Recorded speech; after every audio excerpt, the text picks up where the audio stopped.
Universe यानी ब्रह्मांड, जिसमें हमारी सारी चीजें, सूर्य, चंद्रमा, ग्रह, तारे, इवन पृथ्वी भी यूनिवर्स में है और हम में से बहुत कम लोग ही इसके बारे में जानते हैं। तो आज के इस वीडियो में हम सब कुछ देखेंगे पूरी डिटेल में। तो वीडियो को पूरा देखें। तो चलिए शुरू करते हैं।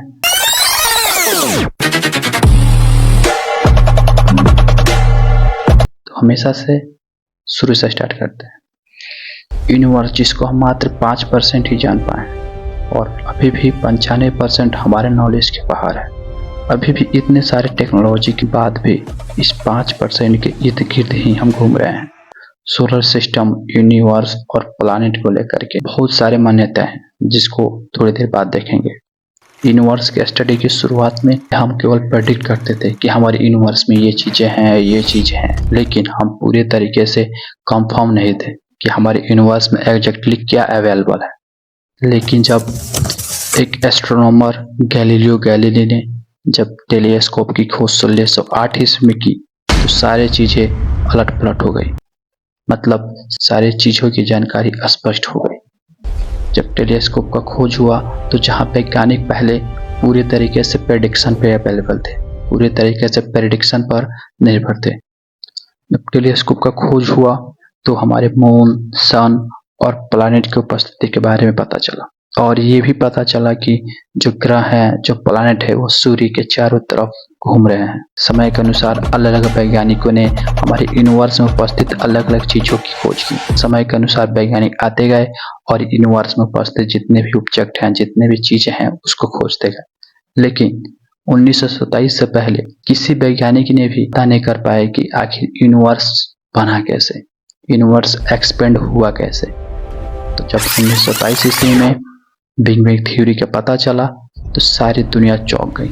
इस थ्योरी के अनुसार आज से 13.7 मिलियन साल पहले एक विस्फोट हुआ, जिसकी वजह से यूनिवर्स एक्सपेंड हुआ। यानी कि यूनिवर्स इससे पहले काफी छोटा और जुड़ा हुआ था। जब विस्फोट हुआ तो ये सभी चीजें फैल गई और तब जाकर के हमारा यूनिवर्स बना, टाइम बना, प्लैनेट बना, सूर्य बना, चंद्रमा बना। अब बात आती है कि बिग बैंग थ्योरी को दिया किसने। तो बिग बैंग थ्योरी को एक एस्ट्रोनॉमर जिसका नाम है जॉर्ज लमार्टे ने 1927 में दिया था। लेकिन शुरुआत में इस थ्योरी को किसी ने भी नहीं माना। 1929 ईस्वी में एडविन हबल ने रेडशिफ्ट के बारे में बताया और 1962 में पेंजियाज और विल्सन ने कॉस्मिक माइक्रोवेव रेडिएशन के बारे में बताया, जिससे बिग बैंग थ्योरी को सपोर्ट मिला और सारी दुनिया बिग बैंग थ्योरी को माना। अब बात आती है कि यूनिवर्स एक्सपेंड हुआ तो क्या हुआ। जब 13.7 मिलियन वर्ष पहले जब एक्सपेंड हुआ तो उस टाइम पे स्पेस, टाइम, प्लैनेट बना, साथ ही साथ एनर्जी रिलीज हुई और वो फोर्स तथा वेव में बदल गई, जैसे ग्रेविटेशनल फोर्स और अन्य फोर्स। इसके साथ साथ एक छोटे छोटे रॉकी पार्टिकल्स भी बने, जिसको हम देखेंगे अभी। अब सवाल आता है, स्टार भी बना, लेकिन बना तो कैसे बना। जब यूनिवर्स एक्सपेंड हुआ तो क्लाउड और स्टार भी बने, लेकिन स्टार जो था वो किससे बना हुआ था।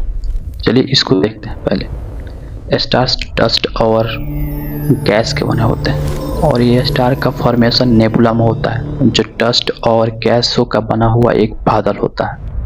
अब बात आती है कि क्या स्टार का जीवन काल हमेशा के लिए होता है या ये भी कभी खत्म होते हैं। सवाल का जवाब है, स्टार के जीवन काल भी लिमिट में होता है, लिमिटेड होता है। जो स्टार बड़ा होता है उसका जीवन काल कम होता है तथा जो छोटा होता है उसका जीवन काल छोटा होता है। तथा स्टार हजारों मिलियन साल चमकते हैं तथा फिर यह व्हाइट ड्वार्फ और बाद में ब्लैक ड्वार्फ में कन्वर्ट हो जाते हैं और तथा इसका जीवन काल खत्म हो जाता है। अब सवाल आता है, कौन स्टार जो व्हाइट ड्वार्फ और ब्लैक ड्वार्फ में कन्वर्ट होता है।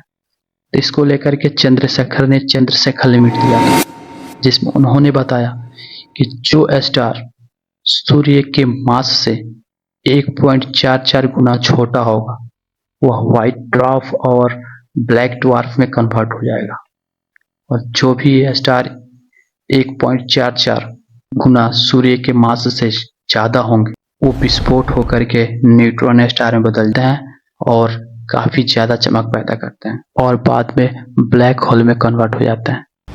अब सवाल आती है ब्लैक होल क्या है। ब्लैक होल एक अंधेरे कमरे जैसा है, मतलब कि सभी चीजें वहां पे अंधेरे अंधेरे यानी काला काला दिखता है, मतलब वो बिल्कुल ही अंधेरा है, कोई भी लाइट उसको ब्राइट नहीं कर सकता। तो ये काफी तेजी से स्पिन करता है, घूमता रहता है। इसी बीच एक और सवाल आती है मिल्की वे क्या है। मिल्की वे भी हमारा गैलेक्सी ही है।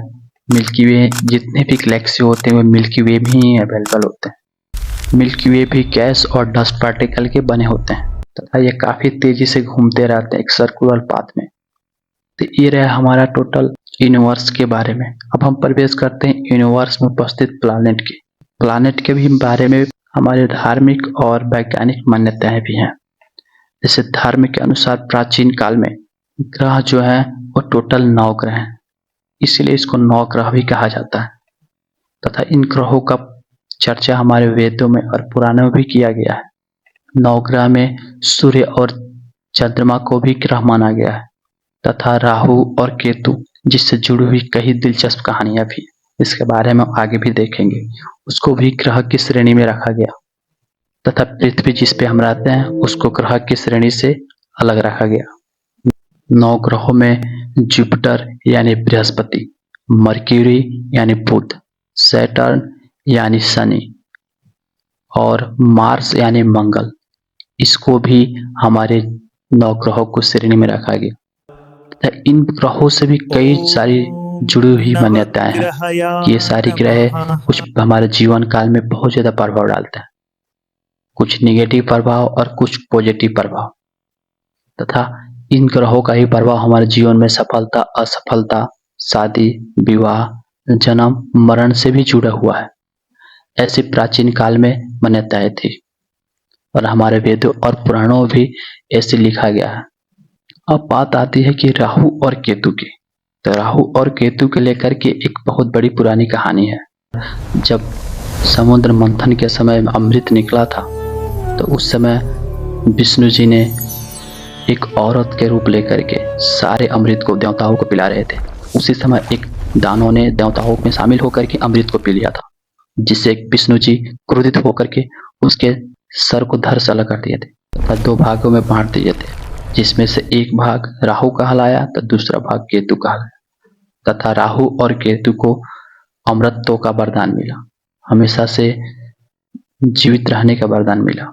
तब से राहु और केतु को भी देवताओं की तरफ पूजा जाने लगा तथा कई सारे हिंदू मंदिरों में भी 9 ग्रहों की तस्वीरें अंकित किया गया है। जैसे कि तमिलनाडु में उपस्थित कुछ मंदिरों में भी 9 ग्रहों की तस्वीरें बनाया गया है। अब हम जान लेते हैं आज के जो वैज्ञानिक मान्यताएं हैं ग्रहों को लेकर के उसके बारे में कि हमारे आज के जो ग्रह कितने हैं। तो आज के वैज्ञानिकों के अनुसार ग्रहों की कुल संख्या 8 है।